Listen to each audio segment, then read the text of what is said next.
بسم اللہ الرحمن الرحیم۔ گمنام ہیروز کے معزز ناظرین و سامعین، السلام علیکم۔ ڈاکٹر محمد انیب سلیمی کے ساتھ آپ سن رہے ہیں دیوتا۔ تو آئیے بڑھتے ہیں کہانی کی جانب۔ یہ کوئی نہیں جانتا تھا جارج فری مین آج کل پیرس میں ہے، نقشہ اسی کے پاس ہے اور ٹرانسفارمر مشین افریقہ کے اسی جنگل میں شیروں کے غار کے اندر ہے۔ ہم یہ بھی نہیں جانتے تھے کہ فری مین کسی فرینک سیلر گوڈاؤنی کا محتاج ہے۔ مشین تیار کرنے کے سلسلے میں وہ اس سے $1 کروڑ سے زیادہ لے چکا ہے اور اسے وعدہ کر چکا ہے کہ جیسے ہی کوئی خیال خوانی کرنے والا اس کی گرفت میں آئے گا تو وہ ٹیلیپیتھی کی صلاحیتیں فرینک سیلر گوڈاؤنی کے دماغ میں منتقل کرائے گا۔ یہ تمام باتیں میں پہلے بیان کر چکا ہوں، صرف یادداشت کے طور پر اتنا بیان کر رہا ہوں کہ گوڈاؤنی بہت ہی بدصورت تھا لیکن بے انتہا دولت مند تھا۔ دنیا کی تمام بڑی بڑی بندرگاہوں میں اگر اس کا ایک جہاز آتا تو دوسرا وہاں سے روانہ ہوتا تھا۔ دنیا کے کئی بڑے بڑے شہروں میں اس کے فلائنگ کلب تھے، یعنی اسے صرف بحری جہازوں ہی کی نہیں، ہیلی کاپٹروں اور طیاروں کی بھی سہولت حاصل تھی۔ اس طرح اس کے تعلقات دنیا کے بدترین سمگلروں سے تھے۔ وہ ٹیلی فون کے ذریعے یا ٹرانسمیٹر کے ذریعے دنیا کے جس حصے میں جو حکم صادر کرتا تھا اس کی فوراً تعمیل ہوتی تھی۔ وہ جتنا بدصورت تھا اتنا ہی حسین عورتوں کا دلدادہ تھا، اسی لیے سلارا کے پیچھے پڑ گیا تھا۔ فری مین نے اپنی بہن کو اس سے بچائے رکھنے کے لیے ایک ڈمی سلارا پیش کر دی تھی، لیکن اب ماسک مین کے پاس سے جو کیسٹ آیا تھا اس کیسٹ میں اصلی سلارا کو دیکھ کر گوڈاؤنی بدک گیا تھا اور فری مین پر شبہ کرنے لگا تھا کہ جو شخص اپنی بہن کے سلسلے میں دھوکہ کر سکتا ہے وہ ٹرانسفارمر مشین کے سلسلے میں فریب کر سکتا ہے۔ لہٰذا گوڈاؤنی اب دوہری چال چل رہا تھا۔ اس نے اپنے ایک دستے راست کو بھاری رقم دے کر فری مین کے پیچھے لگا دیا تھا اور اس کا دستے راست ایک گینگ بنا کر دوہری چال چل رہا تھا۔ ایک طرف اس نے ریڈ پاور کے باس سے یہ سودا طے کیا تھا کہ ٹرانسفارمر مشین اس کی نظروں میں ہے، وہ کسی وقت بھی اسے حاصل کر سکتا ہے۔ اگر ایک خیال خوانی کرنے والا حاصل ہو جائے گا تو ماسک مین کے ایک آدمی کے دماغ میں ٹیلیپیتھی کی صلاحیتیں منتقل کی جائیں گی، اس کے عوض سلارا کو واپس کر دیا جائے۔ مقصد یہی تھا کہ سلارا حاصل ہوگی تو اسے گوڈاؤنی کی خوابگاہ میں پہنچا دیا جائے گا۔ گوڈاؤنی کا وہ دستے راست بدنام مجرموں کا ایک گینگ بنانے کے بعد جارج فری مین کو بلیک میل کر رہا تھا۔ اس نے ٹیلی فون کے ذریعے رابطہ قائم کیا۔ فری مین کئی پریشانیوں میں الجھا ہوا تھا۔ ٹیلی فون کی گھنٹی سن کر چونک گیا۔ چونکنے کی وجہ بھی تھی، کوئی نہیں جانتا تھا کہ گوڈاؤنی کے اس بنگلے میں وہ چھپا ہوا ہے۔ وہ بہت کم بنگلے سے باہر نکلتا تھا، کوئی اس کا شناسا نہیں تھا اور نہ ہی وہ کسی کو فون کرتا تھا۔ پھر کسی کا فون کیسے آ سکتا تھا؟ بہرحال اس نے آگے بڑھ کر ریسیور اٹھایا۔ اسے کسی کا کہکہا سنائی دیا۔ پھر کہکہا لگانے والے نے کہا، ہیلو مسٹر جارج فری مین۔ اس نے چونک کر پوچھا، تم کون ہو؟ میرا نام کیسے جانتے ہو؟ مجھے بلائنڈ ایرو یعنی اندھا تیر کہتے ہیں اور اندھا تیر اندھیرے میں چھپے ہوئے ٹارگٹ تک پہنچ جاتا ہے۔ تم مجھے کیسے جانتے ہو؟ ٹرانسفارمر مشین نے تمہیں سارے زمانے میں مشہور کر دیا ہے۔ میں تو ایسے گمنام مجرموں تک بھی پہنچ جاتا ہوں جو چھپ کر واردات کرتے ہیں اور کبھی منظر عام پر نہیں آتے۔ تم اس قدر مشہور ہونے کے باوجود چھپنے کی حماقت کر رہے ہو۔ آج نہیں تو کل فرحاد علی تیمور یا سپر ماسٹر یا ماسک مین یا کسی اور خطرناک تنظیم والوں کی نظروں میں آ سکتے ہو، اور جانتے ہو ان کی نظروں میں کس طرح آ سکتے ہو؟ میں تمہاری باتیں سن رہا ہوں۔ تم بہت پراسرار بننے کی کوشش کر رہے ہو، کیا کھل کر سامنے نہیں آ سکتے؟ میں اندھیرے کا تیر ہوں اور اندھیرے میں ہی سنسناتا ہوا آتا ہوں۔ تم اپنی فکر کرو۔ تم ابھی کہہ رہے تھے میں کسی کی بھی نظروں میں آ سکتا ہوں، مگر کیسے؟ میں تو چھپا ہوا ہوں۔ اگر چھپے ہوئے ہو تو میری نظروں میں کیسے آ گئے؟ میں حیران ہوں، میرا ایک ہی رازدار ہے۔ آج سے مجھے بھی اپنا رازدار سمجھو۔ تم کیا چاہتے ہو؟ کیسا بچگانا سوال ہے۔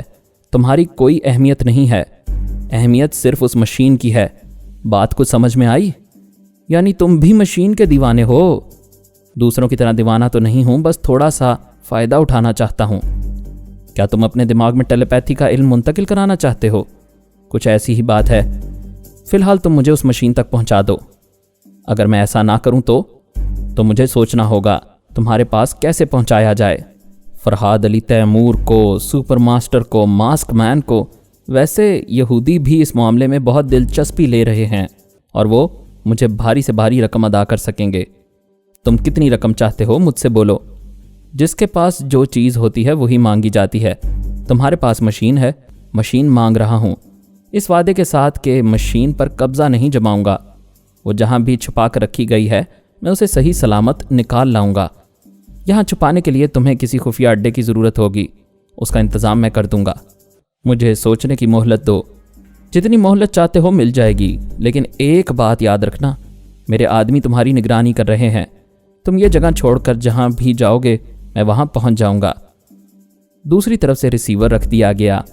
جارج فری مین نے اپنا ریسیور کریڈل پر رکھتے ہوئے سوچا، یہ نئی مصیبت آ گئی ہے۔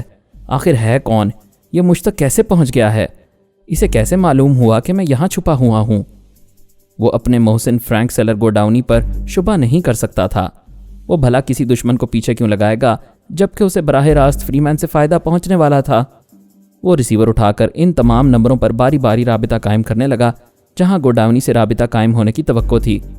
وہ ایک فون نمبر پر مل ہی گیا۔ اس نے پوچھا، کیا بات ہے؟ مسٹر گوڈاؤنی، میں ایک نئی مصیبت میں گرفتار ہو گیا ہوں۔ کوئی شخص مجھے بلیک میل کر رہا ہے۔ میں فون پر کھل کر بات نہیں کر سکوں گا، تم فوراً چلے آؤ۔ گوڈاؤنی نے کہا، میں ابھی آ رہا ہوں۔ پھر اس نے مسکرا کر ریسیور رکھ دیا۔ وہ جانتا تھا اس کے دستے راست نے ہی اسے بلیک میل کیا ہوگا اور وہ اب گھبرا کر اس سلسلے میں بات کرنے والا ہے۔ وہ تھوڑی دیر بعد کار میں بیٹھ کر اس بنگلے میں پہنچ گیا جہاں فری مین چھپا ہوا تھا۔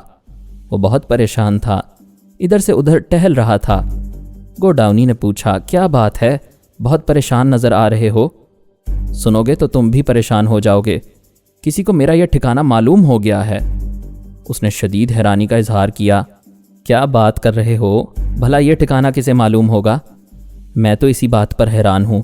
میری سمجھ میں ایک ہی بات آتی ہے۔ جلدی بولو، میری پریشانی میں اضافہ نہ کرو۔ تم پرتگال کے باس سے وہ کیسٹ لے کر آئے تھے نا؟ میں یقین سے کہتا ہوں تمہارا تعاقب کیا گیا تھا۔ تم خوش فہمی میں ہو کہ کسی کی نظروں میں نہیں آئے تھے۔ اب تم ہی بتاؤ کہ اور کون یہاں پہنچ سکتا ہے؟ گوڈاؤنی سوچنے کے انداز میں ایک صوفے پر بیٹھ گیا، پھر تائید کے انداز میں سر ہلا کر بولا، ایسا ہو سکتا ہے۔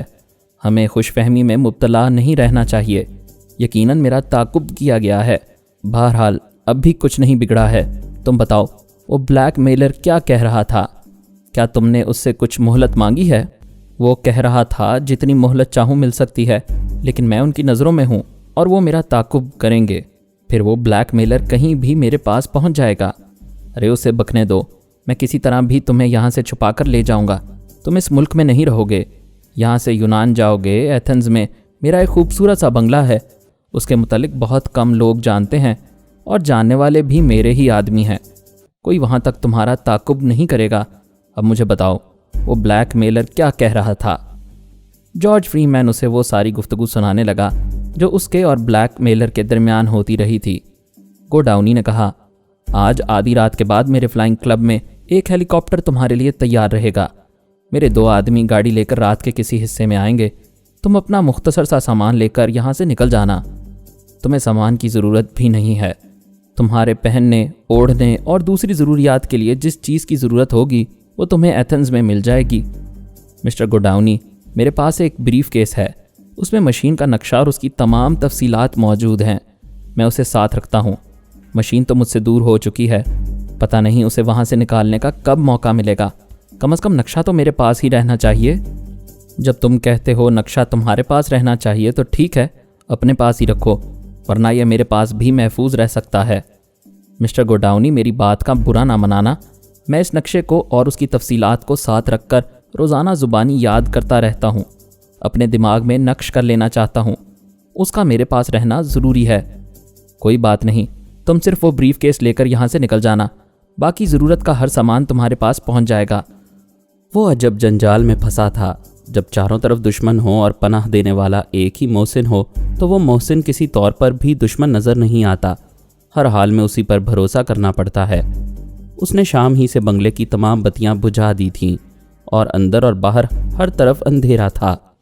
گوڈاؤنی نے اسے یقین دلایا تھا کہ وہ فرار ہوتے وقت اس علاقے کی بجلی فیل کروا دے گا، اور اس نے ایسا ہی کیا تھا۔ رات کے 2 بجے بجلی چلی گئی۔ اسی وقت ایک گاڑی اس بنگلے کے سامنے آ کر رکی۔ ایک شخص دوڑتا ہوا اندر آیا، پھر اس نے کہا، مسٹر فری مین، کم آن، ہری اپ۔ فری مین نے بریف کیس اٹھایا۔ پھر اس کے ساتھ تیزی سے چلتا ہوا کار کی پچھلی سیٹ پر آ کر بیٹھ گیا۔ وہاں پہلے ہی 4 آدمی موجود تھے۔ اسے درمیان میں بٹھا لیا گیا۔ جب کار سٹارٹ ہوئی تو اس نے پریشان ہو کر پوچھا، مجھے کہا گیا تھا صرف 2 آدمی لینے آئیں گے۔ مسٹر فری مین، آپ کے لیے خطرات زیادہ ہیں، حفاظت بھی اسی طرح ہونی چاہیے۔ گاڑی تیز رفتاری سے فلائنگ کلب کی طرف جا رہی تھی۔ فری مین سہما ہوا تھا اور پریشان ہو کر کبھی پیچھے کبھی دائیں بائیں کھڑکی کے پار دیکھتا تھا۔ رات کے وقت یہ اندازہ کرنا مشکل تھا کہ کون سی گاڑی تعاقب میں ہے۔ ویران راستے میں اکا دکا گاڑیاں نظر آ رہی تھیں۔ ایسے ہی وقت 2 گاڑیاں ان کے دائیں بائیں چلنے لگیں۔ ایک گاڑی سامنے نظر آ رہی تھی اور ایک گاڑی پیچھے ہارن دے رہی تھی۔ پھر دائیں بائیں چلنے والی گاڑیوں سے بندوقیں نکل آئیں۔ ایک نے چیخ کر کہا، آگے پیچھے بھی راستہ بند ہے، اگر مقابلہ کرو گے تو کچھ ہمارے آدمی مارے جائیں گے اور کچھ تمہارے، بہتر ہے گاڑی روک کر ہماری بات سن لو۔ جارج فری مین نے گھبرا کر کہا، گاڑی نہ روکنا، میرے پاس بہت اہم چیز ہے، یہ ان کے ہاتھ لگ جائے گی۔ اسی وقت ایک فائر ہوا۔ فائرنگ کے ساتھ ہی پہیے کے برسٹ ہونے کی آواز سنائی دی۔ وہ گاڑی ذرا ڈگمگائی پھر رک گئی۔ فری مین کے پاس بیٹھے ہوئے شخص نے کہا، خبردار، ہم میں سے کوئی گولی نہ چلائے، ہم چاروں طرف سے گھیر لیے گئے ہیں، وہ زندہ نہیں چھوڑیں گے۔ جارج فری مین پریشان ہو کر بوکھلا کر ادھر ادھر سر گھما کر دیکھ رہا تھا۔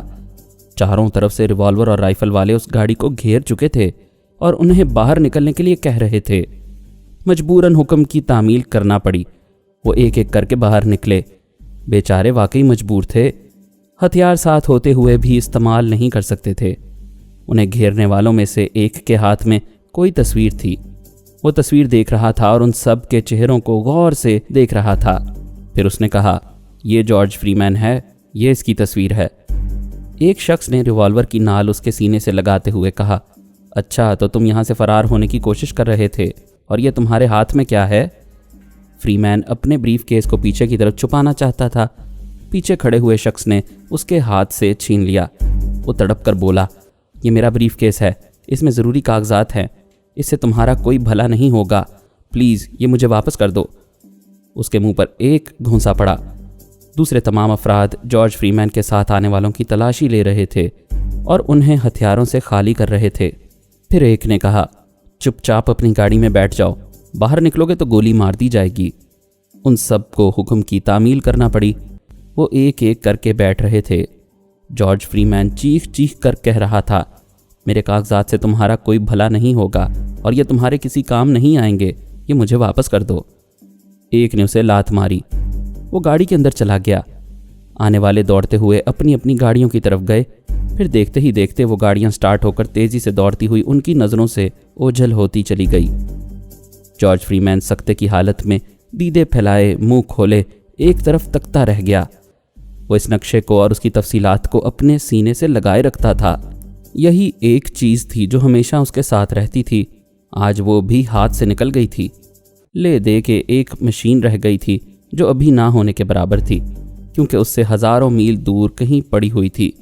صرف وہی اس کے متعلق جانتا تھا اور جاننے کے باوجود خود وہاں نہیں جا سکتا تھا۔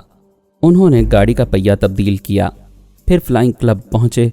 وہاں فری مین نے گوڈاؤنی سے فون کے ذریعے رابطہ قائم کیا۔ پھر بولا، میں تباہ ہو گیا، برباد ہو گیا۔ اس بلیک میلر کے آدمی میرا بریف کیس چھین کر لے گئے ہیں، میرا سارا سرمایہ لے گئے ہیں، اب میں دوسری مشین کبھی تیار نہیں کر سکوں گا۔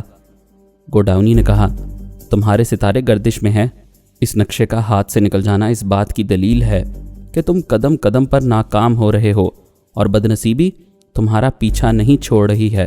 جتنی جلدی ہو سکے وہاں سے نکل جاؤ اور فون پر باتیں نہ کرو، میں تم سے ایتھنز میں ملاقات کروں گا۔ وہ صبح ایتھنز پہنچ گیا اور بڑی بے چینی سے گوڈاؤنی کا انتظار کرنے لگا۔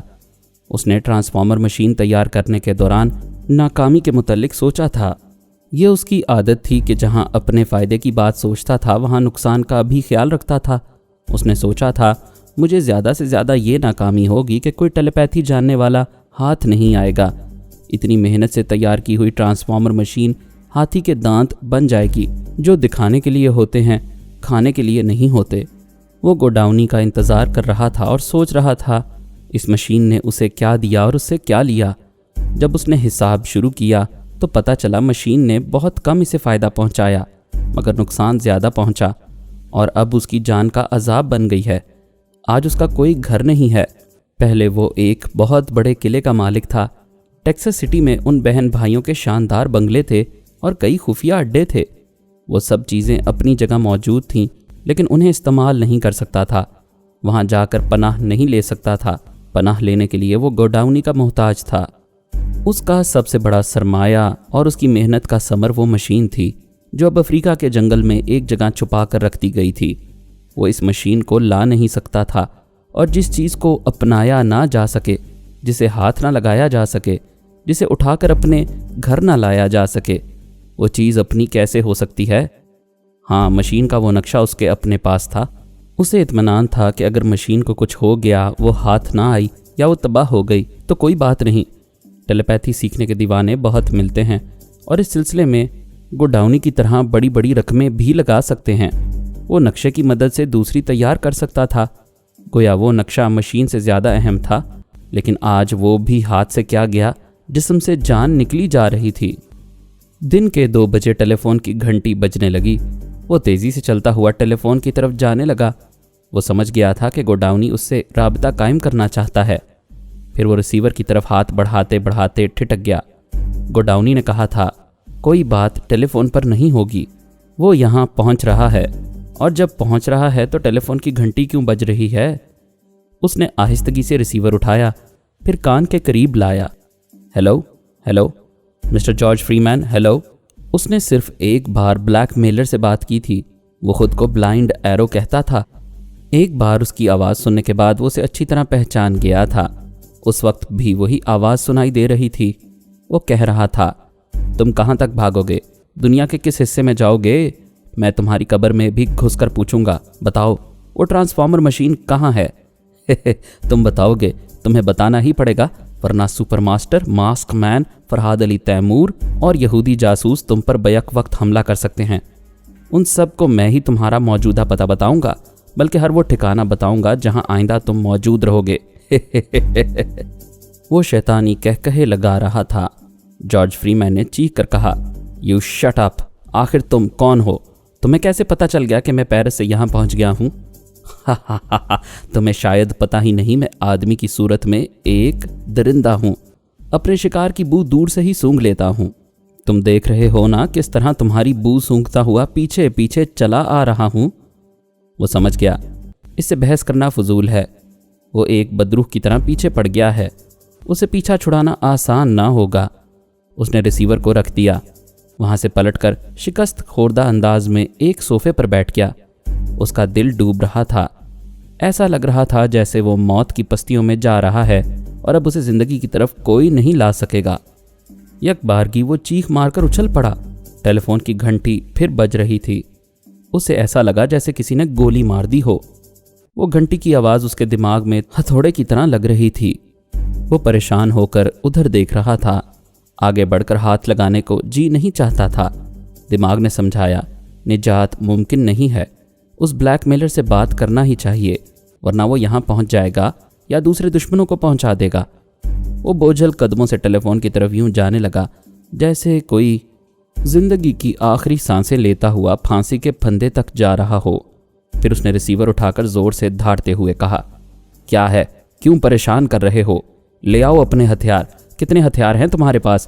مجھے گولیوں سے چھلنی کر دو، میں مر جاؤں گا مگر تمہاری چال میں نہیں آؤں گا۔ دوسری طرف سے گوڈاؤنی کی آواز سنائی دی، جارج تمہیں کیا ہو گیا ہے؟ تم کیوں چیخ رہے ہو؟ وہ ایک دم سے ہوش میں آ گیا، یوں لگا جیسے بھیانک خواب سے بیدار ہوا ہو۔ گوڈاؤنی نے عین وقت پر سہارا دیا تھا۔ وہ تھوڑی دیر تک اطمینان سے سانسیں لیتا رہا۔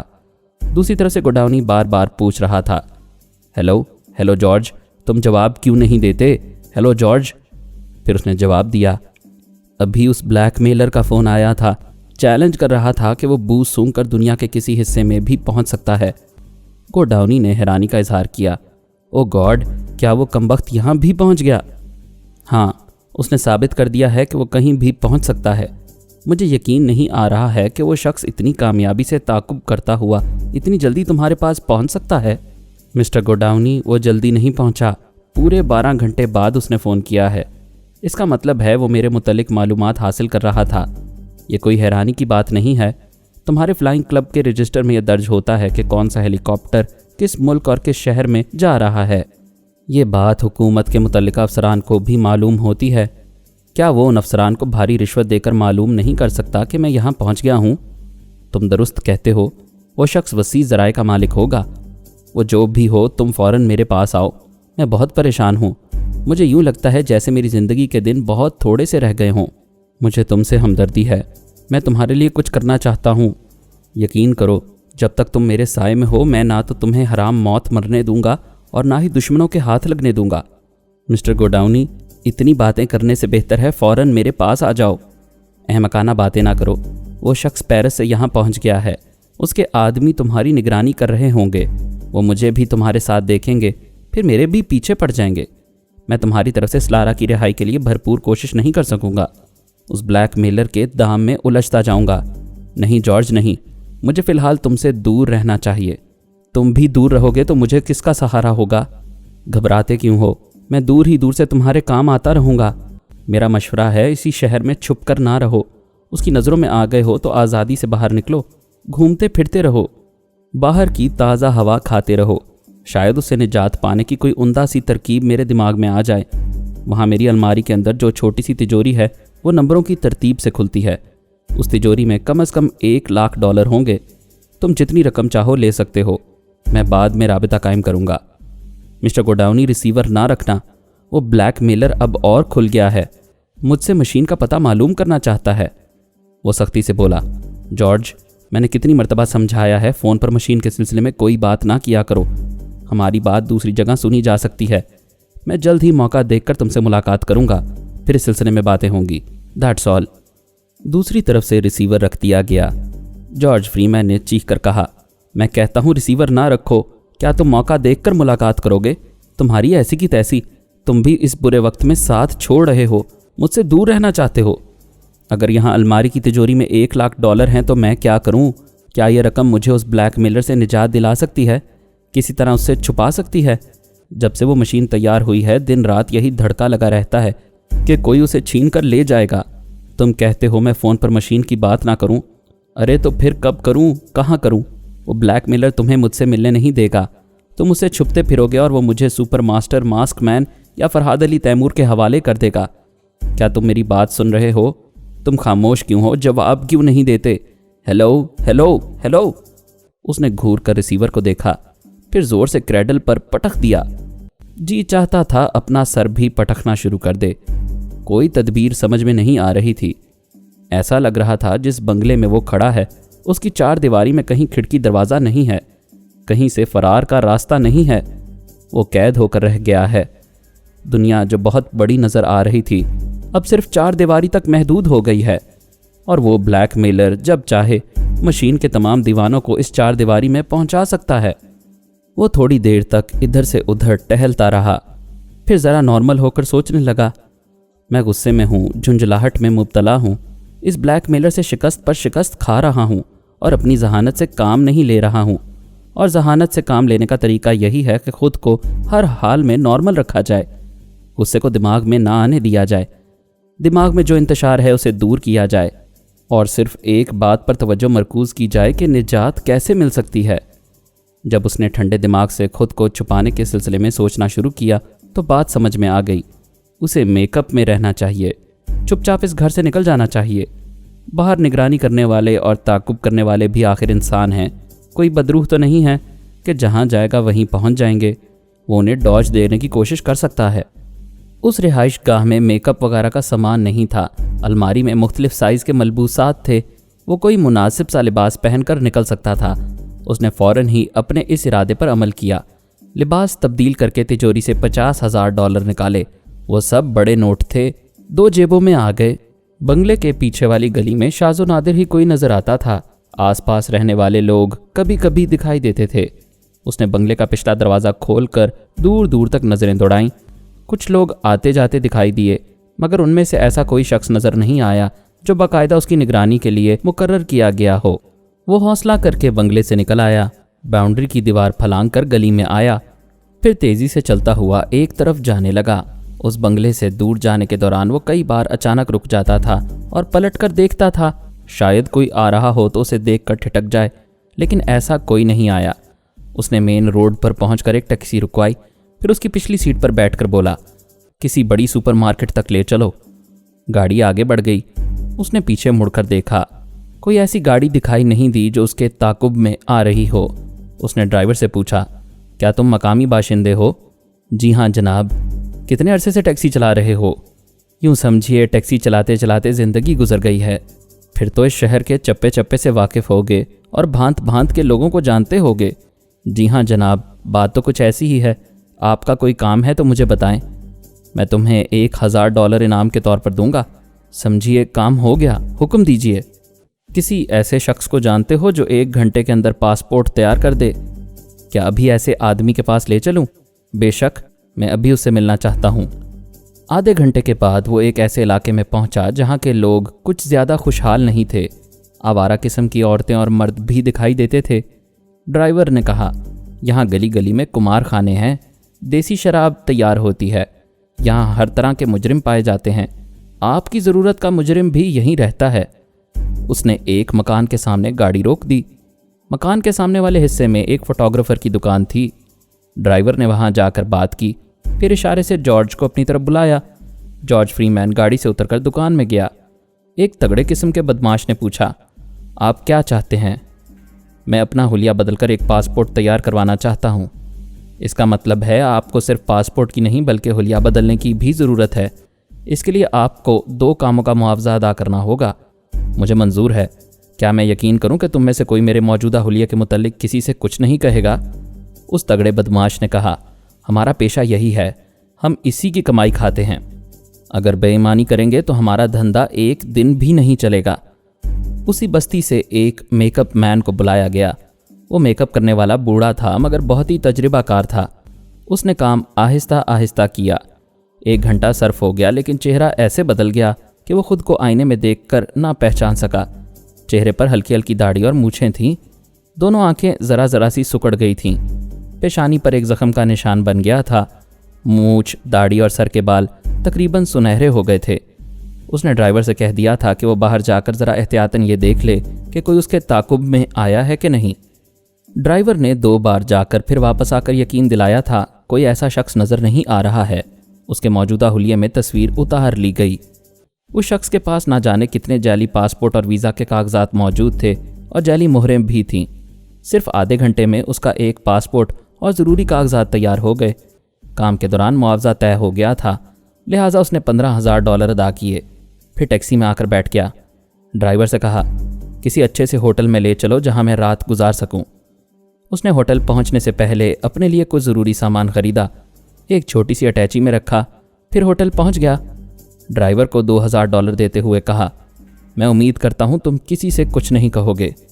ہمارا گزارا ٹیکسی چلانے سے نہیں ہوتا، آپ جیسے لوگوں کی رازداری سے ہوتا ہے، آپ اطمینان سے جائیں۔ وہ اٹیچی اٹھا کر ہوٹل میں آیا۔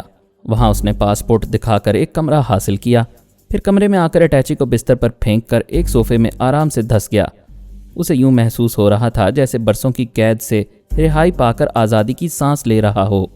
اس نے یہ آزادی حاصل کرنے کے لیے وقتی طور پر فرینک سیلر گوڈاؤنی کو بھی بھلا دیا تھا۔ یہ نہیں سوچا تھا کہ اس رہائش گاہ سے نکلنے کے بعد کس طرح رابطہ قائم کرے گا۔ اس اجنبی شہر میں گوڈاؤنی اسی رہائش گاہ کے فون پر رابطہ قائم کرنے والا تھا اور اس نے اپنا فون نمبر نہیں بتایا تھا۔ اگر جارج فری مین کو اس کا پتہ، ٹھکانہ یا کوئی فون نمبر معلوم ہوتا تو ابھی ہوٹل سے فون کرتا اور اپنا یہ کارنامہ سناتا کہ کس طرح وہ کامیابی سے بھیس بدل کر ایک ہوٹل میں قیام کر رہا ہے۔ جو لوگ اپنے بل بوتے پر کامیابی حاصل کرنے کے باوجود دوسروں کا سہارا تلاش کرتے ہیں، ان کی کامیابی ناکامی میں بدل جاتی ہے۔ جارج فری مین کو ابھی تک عقل نہیں آئی تھی کہ تباہی کا سبب وہی گوڈاؤنی ہے جس کا وہ سہارا لیتا جا رہا تھا۔ یہ تو تقدیر مہربان تھی کہ اس کے پاس گوڈاؤنی کا فون نمبر نہیں تھا، ورنہ ادھر وہ فون کرتا، ادھر وہ بلیک میلر سر پر پہنچ جاتا۔ اسے خیال آیا کہ وہ فکر و پریشانی میں صبح سے بھوکا ہے۔ اس نے ریسیور اٹھا کر کھانے کا آرڈر دیا، پھر اٹیچی کو اٹھا کر پلنگ کے نیچے رکھا اور آرام سے ہاتھ پاؤں پھیلا کر لیٹ گیا۔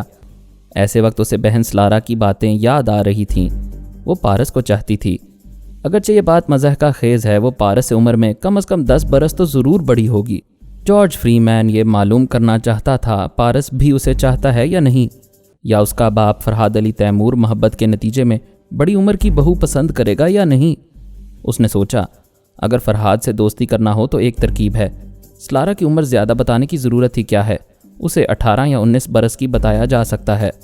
جہاں تک اس کی تعلیمی صلاحیتوں کا تعلق ہے تو یہ کہا جائے گا کہ ٹرانسفارمر مشین کے ذریعے اس کے دماغ میں صلاحیتیں منتقل کی گئی تھیں اور اسے امتحانات میں بٹھا کر سب سے زیادہ نمبروں سے پاس کرا دیا گیا تھا۔ مزید اقساط سننے کے لیے ہمارے چینل کا سبسکرائبر بنیں اور ساتھ ہی بیل آئیکن کو کلک کریں تاکہ آپ کو ہر آنے والی نئی ویڈیو کی نوٹیفیکیشن ملتی رہے۔ ہماری ویڈیوز کو لائک اور شیئر کریں اور ہمیں اپنی دعاؤں میں یاد رکھیے گا۔ ISI اور پاک آرمی زندہ باد، پاکستان پائندہ باد۔ ہم پھر ملیں گے انشاءاللہ ایک نئی قسط کے ساتھ، تب تک کے لیے اللہ حافظ۔